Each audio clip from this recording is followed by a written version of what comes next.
there, listeners. This is your host, Trenz, signing in, and welcome to another episode of Trenz Podcast. For today's episode, I will be doing a book review of the third and fourth book of the James Bond series, or should I say, our beloved Agent 007, written by author Ian Fleming. The titles of the books are MoonRaker and Diamonds Are Forever. Also, follow me on my Instagram accounts at Trenz YBA, at Twitter at Trenz Ybañez, and on YouTube at Katrina Ybañez. Without further ado, let's begin the book review. And here is a little summary from the back of the book MoonRaker, the third in the original James Bond series. For several minutes he stood speechless, his eyes dazzled by the terrible beauty of the greatest weapon on Earth. He's a self-made millionaire, head of a MoonRaker rocket program, and loved by the press. So why is Sir Hugo Drax cheating at cards? Bond has just 5 days to uncover the sinister truth behind a national hero in Ian Fleming's third 007 adventure. And here it is, my actual book review of the book MoonRaker by author Ian Fleming. Genre fiction, thriller, and mystery. Number of pages 243, and I started reading this book on October 18, 2021, and finished reading this book on October 21, 2021, and it was an ebook format. This is the third book in the James Bond series, and I find it very unique because the setting of the story is actually in England, while the first two books in the series was abroad, like France for Casino Royale and America in Jamaica for Live and Let Die. I would definitely recommend reading this book. Millionaire Hugo Drax cheats at cards, the highest offense in the polite English society. Special Agent James Bond is brought in to put Drax in his place, and Bond humiliates him in a tense game of bridge. After the game, Drax warns him that he had better spend his winnings quickly. Bond finds this comment suspicious, but does not dwell on it at that time. Shortly after, Bond meets Drax again, as he is assigned to work security at Drax's MoonRaker facility, where he is building a world-class rocket that will be capable of carrying an atomic bomb to any city in Europe. Bond senses something suspicious, but can find no evidence of contravention. The day before the launch of the MoonRaker, Bond, with the assistance of police officer Gala Brand, discovers that Drax is actually a German agent working for the Soviets. He is planning on sending the MoonRaker into the center of London and detonating an atomic bomb. Before they can warn anyone, Bond and Brand are captured and held captive. There are just hours to go before the plan is enacted, and Bond has to find some way to escape and stop the madman. Does Bond actually get the girl in this case, Gala Brand? Does Brand actually have a role in stopping the Drax plan for the MoonRaker? How did Drax fool everyone into thinking he was an Englishman? Who are the key people who helped Drax with his plan? Do Bond and Brand actually escape? And how does Bond stop Drax's plan from unfolding? Read the book to find out, my dear listeners. Read the book to find out.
And now an excerpt from the second book of today's episode, Diamonds Are Forever, the fourth in the original James Bond series. Listen, Bond, said Tiffany Case. It'd take more than a crab meat ravigote to get me into bed with a man. In any event, since it's your check, I'm going to have caviar and what the English call cutlets and some pink champagne. I often don't date good-looking Englishmen, and the dinner's going to live up to the occasion. Here's what you can get at the back of the book.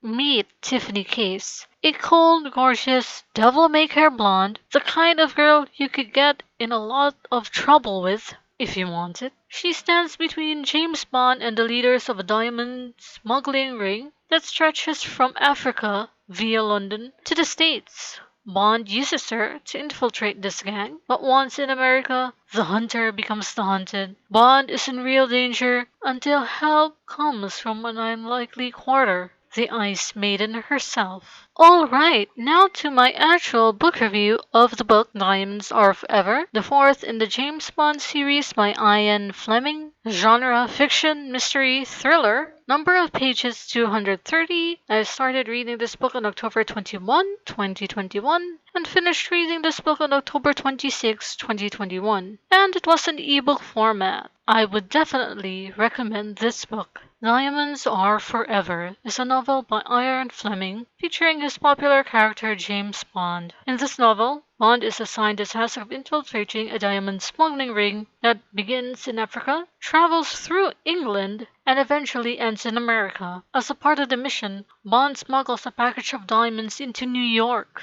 to seek out a job with the gang running the ring. Bond follows the instructions given to him by the man to whom he delivers the diamonds, but finds that taking orders is too boring to satisfy his more adventurous side. Bond purposely sets out to aggravate the mobster in charge of the gang and quickly finds himself in danger. The novel is another exciting chapter in James Bond's life that will entertain both die-hard fans of Fleming and those new to the author's prose. Enter a very helpful love interest and an old face now working for the Pinkertons, who both play a role in keeping Bond alive. How does Bond finish his mission? Read the book to find out, my dear listeners. Read the book to find out. Hey there, listeners. That's all for today's episode of Trenz Podcast.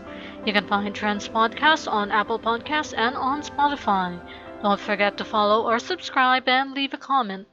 If you want to hear more about book reviews and other topics, stay tuned for another episode of Trenz Podcast and keep on listening.